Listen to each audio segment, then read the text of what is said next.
So, I think I might actually like Tom Cruise in this film, and I don't know how to process this. Hello and good evening, Mr. Bond fans, and welcome once again, where today we are continuing our look at the Mission Impossible franchise, thanks to the very good, very kind people on Patreon, people like you, Jake Hubner. Hi, Jake. They voted and decided that I should be looking at Mission Impossible 3 this time, so if you would like to be one of the people deciding what movies I look at, like outside of the Bond franchise on this channel, then please do head over to my Patreon page to find out more information on how you can vote. So, onto the movie. I don't think it's unfair of me to say that I've had quite a lukewarm attitude to the Mission Impossible franchise so far. I thought the first one was just kind of fine. I still don't really know what the story was about, and it's an absolute mess, quite frankly, but it included some fairly stylish direction and great action sequences. Mission Impossible 2, however, was a significant drop down in quality, with some laughably pretentious elements, including an overblown love story and Looney Tunes-esque action, the only thing binding both films together really being a characteristically smug and overly confident performance from Tom Cruise. Actually, scratch that. Not a smug, overly confident performance, just a smug, overly confident Tom Cruise himself. I've complained a lot about Tom Cruise in the past, and if I were to try and articulate a part of my dislike for him beyond the fact that I just don't like him, I think we need to look no further than the mid-2000s, where Tom Cruise was really on the brink of becoming completely and utterly, how should I put this? Prior to all of his PR troubles, though, I still don't feel like he was ever a likable presence on screen. His ego is just there for everyone to see. His overconfidence is really unappealing, especially considering he's a big part of the behind-the-scenes of the Mission Impossible franchise, too. The films just come across as huge vanity projects. Tom Cruise wanted to play action hero and look really cool, so instead of just giving him a water pistol and a mirror, Paramount Pictures gave him $100 million. However, he's a movie star, there's no doubt about that, and he obviously appeals to an awful lot of people out there. He's a big box office star. But the mid-2000s would just... wow. I remember all this stuff really strongly. Like, there was the Scientology thing. I mean, that was at the front of a lot of current affairs programs, and Tom Cruise was their biggest frontman. I think it's a privilege to call yourself a Scientologist, and it's something that you have to earn. And because a Scientologist does, he or she has the ability to create new and better realities and improve conditions. Then there was the disastrous interview on Today. It's very impressive to listen to you, because clearly you've done the homework and you know the subject. And you should. And you should do that also, because just knowing people who are on Ritalin isn't enough. You should be a little bit more responsible in knowing I'm really... not prescribing Ritalin, Tom, and I'm not asking anyone else to do it. Well, you are. You're saying no, I know some people who seem to have been helped by it. But you're saying, but it's like, this is a very important issue. This is a very, and you know what, and you're here on the Today Show. Right. And to talk about it in a way of saying, well, isn't it okay, and being reasonable about it when you don't know, and I do. I think that you should be a little bit more responsible in knowing what it is. And then there was, of course, Oprah.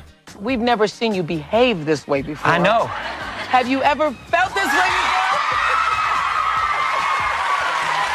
I'll be honest, when I sat down to write this review, I tried to remember back to the context in which Mission Impossible 3 was released, and Tom Cruise jumping on Oprah Winfrey's couch was such a big cultural reference, like, back then, and it still kind of is. And before I rewatched the interview, I went to it thinking, wow, I mean, it must have been so overblown back in the day. He's just an eccentric celebrity excited about his new girlfriend. But watching it back, good lord, I thought the Prince Andrew interview was one of the cringiest things I'd ever seen. But this... No, I know what he's doing. He's processing. He's trying to figure out what he is going to tell, what he isn't going to tell. Yeah, okay, process it. So we met. You met? Yeah.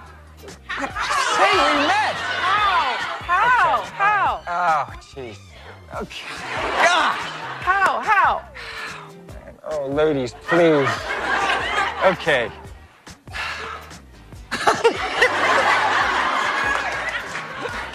Wow, that Tom Cruise, he sure loves women, doesn't he? And women love him. Wow, he's, yeah, I'm really glad we've got a 20-minute worth of interview to just talk about how straight Tom Cruise is. You're done. You are gone. You're probably wondering why the heck I'm talking about all this stuff, but I think it is really important to position Mission Impossible 3 and talk about Mission Impossible 3 in the context of, well, Tom Cruise's life at that time, and all this kind of stuff that was happening to him in the build-up to the release of this film was really not good PR. War of the Worlds came out in 2005 and was a success despite all of this, but it did have the cachet of Spielberg directing. It was a very well-hyped film, and perhaps Cruise was just in the zeitgeist at the time, so people turned out for the curiosity factor as much as anything else. Or maybe the movie would have made $100 million more if he'd just not played the floor as lava on Oprah's furniture, but regardless, Mission Impossible 3 was the test. If this had flopped, Cruise's career as an action star could well have been over, and I don't know if his ego just took such a drubbing in 2005 that by the time Mission Impossible 3 was filming he'd been humbled, or he just had a really good PR coach, or what, but my god. He's really, really great in Mission Impossible 3, like, as an action performance, it's pretty fantastic. Like, all the emotional beats he really, really nails, and all of the action stuff, there are some great set pieces. He's convincing in them, he looks good in them, and I cannot believe these words coming out of my mouth, but Tom Cruise is really, really great in this movie.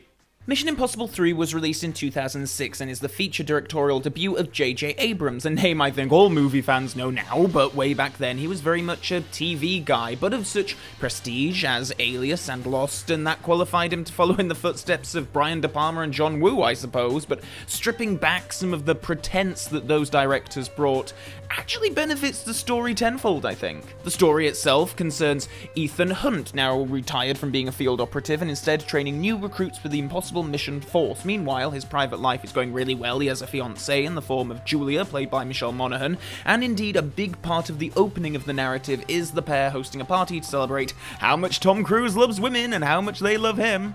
Ladies?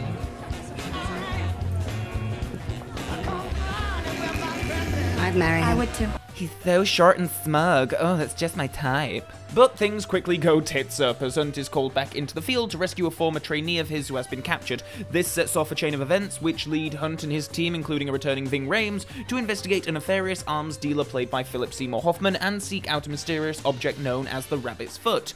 But the Rabbit's Foot is a true Hitchcockian MacGuffin in that it's not that really important what exactly it is, we just know that we don't want the bad guys to get it, and besides, Ethan's lady friend is eventually kidnapped and we're far more willing to invest in those personal stakes for a good chunk of the running time, so we never really have any good detail on what the Rabbit's Foot is. That doesn't really matter. I just love how this film opens. It opens with such a great pre-credit teaser. We're thrown right into a scene where Ethan is tied up and being interrogated by Philip Seymour Hoffman, and both of these actors are on absolute top form here. It works so well as a hook into the movie. We have no idea what the characters are talking about at this point, but they just drop in a couple of things to tease you for later on. The Rabbit's Foot is brought up, of course, but so is, like, at one point Hoffman refers to, like, something happening on a plane, and it just entices you into wanting to know more. After he says that thing about the plane, there's just a beat, and you're like, oh wow, whatever happened on that plane must have been really bad. It's such a great tease. Hoffman himself is definitely the best Mission Impossible villain we've had so far. I think it's a real shame we never got to see him be a Bond villain. There's something so, like, Fleming-esque about his villainy. He does really well at playing these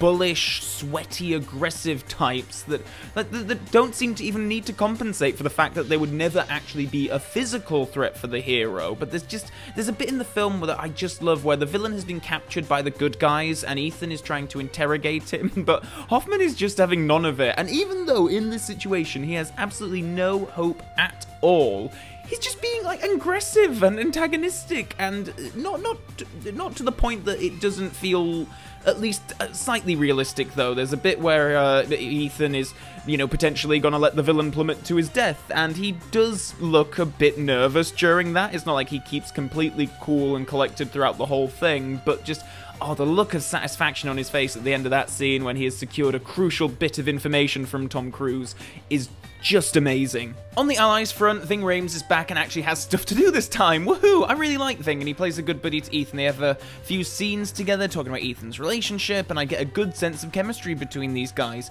I just like that Ving has been able to come back, and we have some other familiar face in here apart from Tom Cruise, because Lord knows everyone else around here changes a lot. I mean, we've gone from Anthony Hopkins to Lawrence Fishburne now, apparently. Also on Ethan's team are Maggie Q and Jonathan Rhys-Meyers, and neither are really allowed to make a terribly huge impression. Admittedly, I do really like Maggie Q from other things, so I'm drawn to her whenever she's on screen, but Myers is quite an odd choice for this kind of film, I think. I feel like he's an actor whose star shined very brightly in like the mid-2000s, and he was kind of being positioned as this next kind of like, you know, heartthrob, box office draw kind of figure, and that just kind of never came to pass. Both of these characters feel quite functional, and there's like, I mean, one scene where they display any kind of emotion, and I don't know if that scene was intended to be like a setup for further installments where they'd come back and maybe there'd be a relationship between the two of them or something, but as far as I'm aware, having not seen Mission Impossibles 5 or 6, this is all we get of these two characters. On the other hand though, Simon Pegg pops up in a small but funny and welcome role as an IMF tech, and I know he appears later on in the series, and I'm excited to see his role expanded more. Like I say, he's not in this film all that much, but he has a couple of scenes, and he's very funny in both of them. I like him a lot. Rounding out the cast is Michelle Monaghan as Julia, Ethan's fiancée and eventual wife, and my goodness, does this actress have chemistry with Cruise. I mean, the pair of them on screen are fantastic together. Not only that, though, I think she's a well-written character, and the stuff they do with her and the scenes that she shares with Cruise are so beyond the typical, you know, man-wife kidnapped revenge plot that is so overdone in so many action movies, but here it's all done incredibly well, and I think a large part of that is a credit to the actress who does a terrific job. I mean, finally a romantic interest that Tom Cruise has chemistry with. Even Nicole Kidman and Katie Holmes couldn't manage that. For about 90 minutes, I'm actually loving this ride. I mean, the action has taken a step up, and we have some terrific sequences, all full of invention and build and interesting little twists. I mean, sure, there are maybe an obscuring lens flare too many, and the colour grading is a bizarrely typical mid-noughties oversaturated and grainy look, but overall, up until the film catches up with its own pre-title teaser, and we get to see the fallout from that first scene that we saw at the very start of the movie, up until that point, I am enthralled. Unfortunately, it's somewhat less thrilling after that. The film has pedaled on for so long, and it doesn't feel like it quite knows what to do to wrap things up. I mean, I'm fine with the rabbit's foot being purely a plot device that we don't really need to go into much detail, much like the plot devices for many an Alfred Hitchcock film, but the rabbit's foot itself feels so far in the background that I guess a bit more detail on it would have been helpful, and I know that the film wants us to focus more on the emotional stakes of Ethan's wife being in danger, because Tom Cruise loves women and they love him, and that's all well and good, but much like the first film in the series, you kind of come away trying to remember what the plot actually was about, and it's like, well, what do I remember?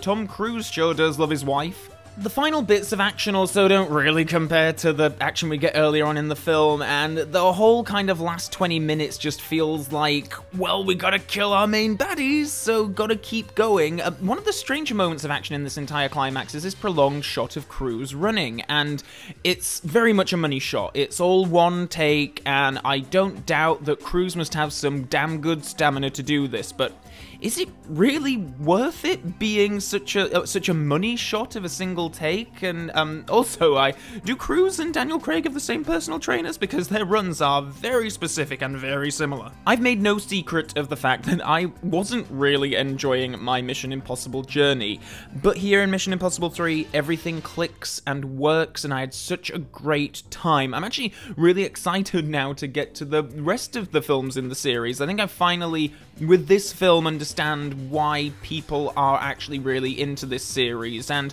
if you're coming to the series fresh, I don't know if you really need to see those first two films at all. Despite this being very much, Mission Impossible 3, you could just start here, I think. I don't think you need to know anything about the previous two to make this film any more relevant than it is just in its self-contained piece, other than the fact that, you know, Tom Cruise and Ving Rhames are friends in the previous ones, but even then, you don't need to know that. I would actually probably recommend, if you're coming to the series fresh, just starting with this one. People have been telling me in the comments for these Mission Impossible reviews that the film series actually gets better and better as it goes along. As of recording this video, I have previously only seen 4 Mission Impossible films. I saw Ghost Protocol at the cinema when it came out, and I think I've seen bits of it on TV, and I have good memories of it, so I'm quite looking forward to going into that. But for like the 5th and 6th films, I'm like getting my expectations pretty high, because I enjoyed Mission Impossible 3 much more than I actually remembered, you know, when I saw it way back, like, years and years ago. So, am I right to be going into this with really high expectations? Do they actually get better and better as they go along? Because if so, I'm quite excited to be talking about these films now. After the last 2, I was kind of like, oh god, another Mission Impossible film. But it's actually like, wow, yeah, this marks a pretty big turning point, I think.